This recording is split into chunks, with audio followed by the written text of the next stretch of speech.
Good news হচ্ছে আমার আবার $5000 দেখতে থাক। রেস্টুরেন্ট আসছে অবশ্যই কমেন্টে আমি বলবো না, এখন আপনাদের সাথে শেয়ার করবো। আমাদের লুক দেখেন, অনেক সুন্দর লুক।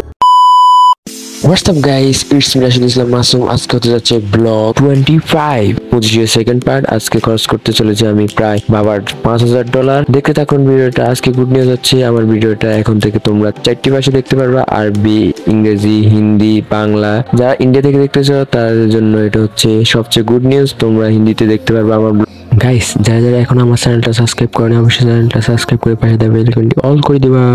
আজকে আমি আমার জন্য কিছু শপিং করব, পাশাপাশি ফ্যামিলির জন্য শপিং করব। যারা যারা এখন আমার চ্যানেলটা সাবস্ক্রাইব করেন অবশ্যই চ্যানেলটা সাবস্ক্রাইব করে পাশে থাকা বেল আইকনটি অল করে দিবা। তোমাদের বন্ধুদের সাথে শেয়ার করব। আমার এখন প্রচুর ক্ষুধা লাগছে, তার জন্য আমি এখন রেস্টুরেন্টে যাব। রেস্টুরেন্ট হচ্ছে 8 নম্বর ফ্লোরে, এখন আমি আছি গ্রাউন্ড ফ্লোরে। গ্রাউন্ড ফ্লোর থেকে এখন আমি উপরে যাচ্ছি। এখন লিফটের ভিতরে ঢুকছি, লিফটের বাটন ক্লিক করছি, এখন ডোর লক করছি। এখন আমি লিফটের ভিতরে হালকা দুষ্টুমি করতেছি, যদি লিফটের ভিতরের অবস্থা অতটা ভালো না, কারণ কোনো পাশে পরিষ্কার নাই, তার জন্য অতটা মুখ ফ্রেশ আসে নাই। এমনিতে আমার মন অতটা ভালো নাই, তার জন্য কিছু শপিং এর জন্য চোখ এমন করছি। এমনিতে দুষ্টামি করে, কেউ ভয়ানক কিছু ভাববেন না। আমি ওইদিকে দেখতেছি যে আমি কত নম্বর ফ্লোরে আসছি, দেখতেছি যে আমি 6 নম্বর ফ্লোর থেকে এখন 7 নম্বর ফ্লোরের দিকে যাইতেছি। আবার আমি আমার দিকে ক্যামেরা ধরছি, আমার কেমন লাগতেছে অবশ্যই কমেন্টে জানাবেন, আমার আউটফিট কেমন। অবশ্যই আমি 8 নম্বর ফ্লোরে চলে এসেছি। 8 নম্বর ফ্লোরে অতটা বসি নাই, ডাইরেক্ট ছাদে আসছি। মেনু অতটা ভালো লাগে নাই, তার জন্য আমি মেনু সিলেক্ট করি নাই, রেস্টুরেন্ট চেঞ্জ করছি। এখন রোডের এপাশ থেকে ওপাশে যাচ্ছি। কোন রেস্টুরেন্ট আসছে অবশ্যই কমেন্টে জানাবেন, এটা আপনারা আসছেন কিনা রেস্টুরেন্টে অবশ্যই জানাবেন। এটা নোয়াখালীর মধ্যে, আমি আগে বলে দিই এটা কোন জায়গা অবশ্যই আপনারা কমেন্টে জানিয়ে দিবেন। এখন আমি রেস্টুরেন্টের ভিতরে যাচ্ছি। ভিতরে যাওয়ার সময় ভিডিও করতে পারি না, কারণ সবের সামনে বা ভিতরে ভিডিও করা এমনিতে নিষিদ্ধ। রেস্টুরেন্ট হচ্ছে 2nd ফ্লোরে, অবশ্যই আমি রেস্টুরেন্টের ভিতরে চলে এসেছি।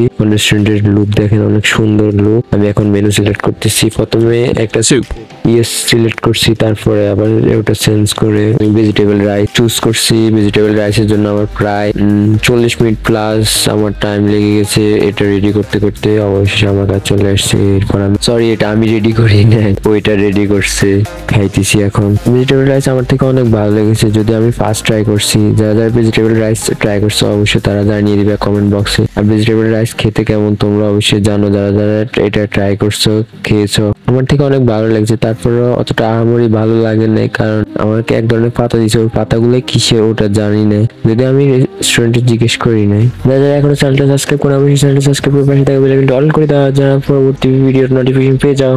গাইস, আমার মন ভালো করতে হলে আমার শপিং করা যথেষ্ট। আমার দুটো জিনিস আমার মন ভালোর জন্য কাজ করে, একটা হচ্ছে আমার বাবা মায়ের কথা, তাদের সাথে যোগাযোগ, আর দ্বিতীয় হচ্ছে আমার টাকা দিয়ে আমি যদি কিছু কিনি তখন আমার মন এমনিতে ভালো হয়ে যায়। আমার মন খারাপ হলে আমি যে কোনো শপিং করলে আমার মন ভালো হয়ে যায়, যেটাই কিনি, ইলেকট্রনিক হোক, জামা কাপড় হোক, যাই হোক, শপিং করলে আমার মন ভালো হয়। ভিডিওটা তোমার বন্ধুদের সাথে শেয়ার করো তাড়াতাড়ি। আমি এখন দোকানের দিকে যাইতেছি, দোকান বলতে মার্কেটের দিকে যাইতেছি, কি কিনা যায় ওটা ভাবতেছি। এরপরে দোকানে একটা চলে আসছি, একটা ইলেকট্রিক্যাল রিচার্জেবল একটা ফ্যান কিনছে। ওটা মামাকে বলছি যে মামা খুলেন, উনি বলছে না খুললে তুমি লাগাইতে পারবে না। আমি বলছি আপনি খুলেন, আপনাকে বলছি খুলতে, তো উনি ওটা খুলছে। খুলে ফাটে ফাটে আমাকে বক্স করে দিচ্ছে, দেখতে পেতেছেন বক্সের ভিতরে উনি এখন প্যাকিং করতেছে।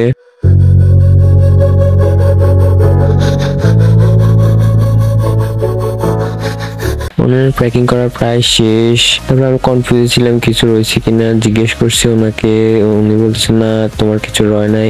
এরপরে পে করছি, কত টাকা দাম ওটাকে জিজ্ঞেস করবেন না, এটা আমি বলবো না। এখন আমি বাসা চলে এসেছি, বাসায় দেখতে পেতেছেন আমি অনেক খুশি। কি বলতেছি তা এখনো মনে নাই। যারা আমার ব্লগটা ইন্ডিয়া থেকে দেখতেছো অবশ্যই তোমরা তোমাদের নিজ দেশের ভাষায় আমার ব্লগটা দেখতে পারবে। আমি প্রায় দরজার কাছাকাছি চলে এসেছি, ঘরের দরজা আর কি, আবার অন্য কিছু মনে করিয়েন না কেউ। আমাকে এখন ফ্যানটাকে আবার সবগুলা পার্টস লাগাতে হবে। আমি দরজার সামনে দাঁড়িয়েছি, দরজা লক করা। আম্মুকে ডাকতেছি, আম্মু এখন দরজা খোলে না, এরপর খুলছে, কিন্তু আম্মু খুললে খুলছে ছোট্ট ভাই। এরপর আমি আমার বেডরুমে সবগুলা রাখছি, এখন একটা করে সবগুলা বাইর করতেছি, কি রয়েছে ওইটা দেখতেছি। এরপরে আসলটা বাইর করে ফেলছি, দেখতে পাইতেছেন। এরপর সবগুলা পার্টস আমি একত্র করে লাগাই ফেলি। এরপরে ফ্যানটা চার্জ দিই, চার্জ দেওয়ার পরে প্রায় 8 ঘন্টা চার্জ দেওয়ার পরে ফ্যানটা আমি চালাই। এখন ভিডিওটা দেখতেছি অবশ্যই চ্যানেলটা সাবস্ক্রাইব করে পাশে বেল আইকনটা অল করে দাও।